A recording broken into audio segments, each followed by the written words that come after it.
সড়ককে নিরাপদ করার দায়িত্ব সরকারের। যখন যে সরকার দেশ পরিচালনা করেছে স্বভাবতই সড়ক নিরাপত্তার দাবি দেওয়া নিয়ে তাদের কাছে যেতে হয়েছে।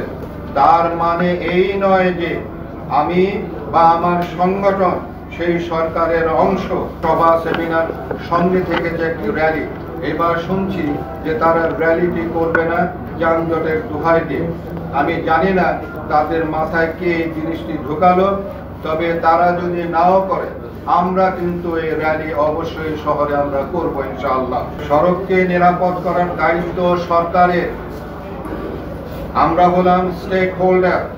অতীতে যখন যে সরকার দেশ পরিচালনা করেছে স্বভাবতই সড়ক নিরাপত্তার দাবি দেওয়া নিয়ে তাদের কাছে যেতে হয়েছে। তার মানে এই নয় যে আমি বা আমার সংগঠন সেই সরকারের অংশ। শুধুমাত্র আমাদের আন্দোলনকে দমিয়ে রাখার জন্য একটি অশুভ চক্র সুকৌশলে রাজনৈতিক ট্যাগ লাগিয়ে দিয়েছে। যখন যে সরকার ক্ষমতায় এসেছে আমাকে বানিয়েছে তার বিরোধী দলের লোক। অত্যন্ত পরিতাপের সাথে বলতে হচ্ছে বর্তমান অন্তর্বর্তীকালীন সরকারকেও কান ভারী করা হচ্ছে এই বলে যে আমি পতিত সরকার। এক পর্যায়ে নিজেরাই ডাটা দেবে ঘোষণা দেওয়া।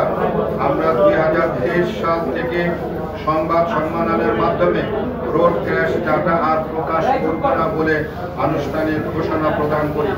তবে সরকারের একটি আন্তর্জাতিক ডাটা সিস্টেম থাকা উচিত বলে আমরা মনে করি। এখনো পর্যন্ত সেটি সরকারিভাবে সেই ডাটা সিস্টেম এখনো পর্যন্ত তৈরি হয় নাই। আমরা এই অন্তর্বর্তীকালীন সরকারকে আমরা আহ্বান জানাচ্ছি যে রোড ক্র্যাশ নিয়ন্ত্রণের জন্য অবশ্যই ডাটা একটি বড় ব্যাপার। এই ডাটা ব্যাংক তৈরি করার জন্য আমরা তাদের কাছে আহ্বান করছি। প্রিয় বন্ধুরা, নিরাপদ সড়ক চাই, নিশ্চয় মনে প্রাণে রোড ক্র্যাশ মুক্ত বাংলাদেশ দেখতে চায়।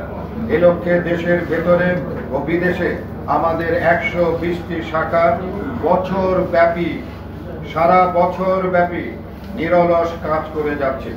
স্বেচ্ছাপ্রতি হয়েই সকল আন্তরিকতার সাথে কাজটি করেছে। নিজেদের সময়, অর্থ, মেধা ও শ্রম ব্যয় করে আমাদের সহযোদ্ধারা সড়ক ও যানবাহন ব্যবহারকারীদের সচেতন করতে এই কাজগুলি করে থাকে। পাশাপাশি স্থানীয় প্রশাসনের মাধ্যমে নিজ নিজ এলাকায় রোড ক্র্যাশের কারণগুলি বের করে সেগুলো নিরসনের জন্য অ্যাডভোকেসি করে থাকে। মূলত রোড ক্র্যাশ মুক্ত বাংলাদেশ এখন 18 কোটি জনগণের প্রাণের দাবিতে পরিণত হয়েছে। প্রতিদিন এ কাজে বড় বাধা হয়ে দাঁড়িয়েছিল পরিবহন মালিক ও শ্রমিক সংগঠন সমূহ, চাঁদাবাজেরা। বর্তমান অন্তর্বর্তীকালীন সরকার দায়িত্ব নেওয়ার পর আমরা কিছুটা আশায় বুক বেঁধেছি। অক্টোবর মাসব্যাপী সারা দেশে আমাদের সহযোদ্ধারা যে সকল কর্মকাণ্ড পরিচালনা করবে তার একটি সার সংক্ষেপ আপনাদের মাধ্যমে জাতির কাছে তুলে ধরতে চাই। কর্মকাণ্ডের মধ্যে আছে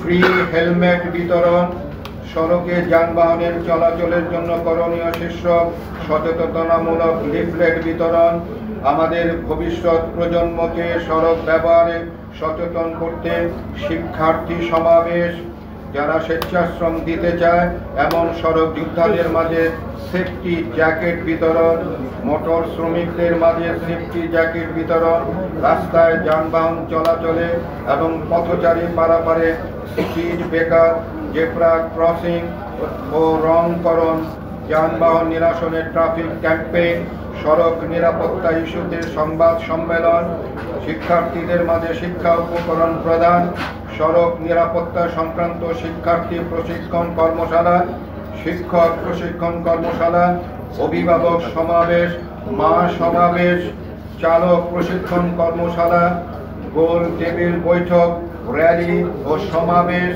স্থানীয় প্রশাসনের সাথে মত বিনিময়, সড়কের গুরুত্বপূর্ণ স্থানে জনসচেতনামূলক সাইনবোর্ড স্থাপন, অবৈধ রেল ক্রসিংয়ে সতর্কতামূলক সাইনবোর্ড স্থাপন, মহিষী নারী মরহুম জাহানারা কাঞ্চনের আত্মার মাগফিরাত কামনায় দোয়া মাহফিলের আয়োজন, রোড ক্র্যাশে আহত নিহত পরিবারদের মাঝে আমাদের সাধ্যমতো সহায়তা প্রদান, পরিবহন মালিক শ্রমিক সংগঠনের নেতৃবৃন্দের সাথে মত বিনিময়, বৈষম্য বিরোধী ছাত্র আন্দোলনে নিহতদের আত্মার মাগফিরাত কামনায় দোয়ার আয়োজন এবং আহতদের সংবর্ধনা প্রদান।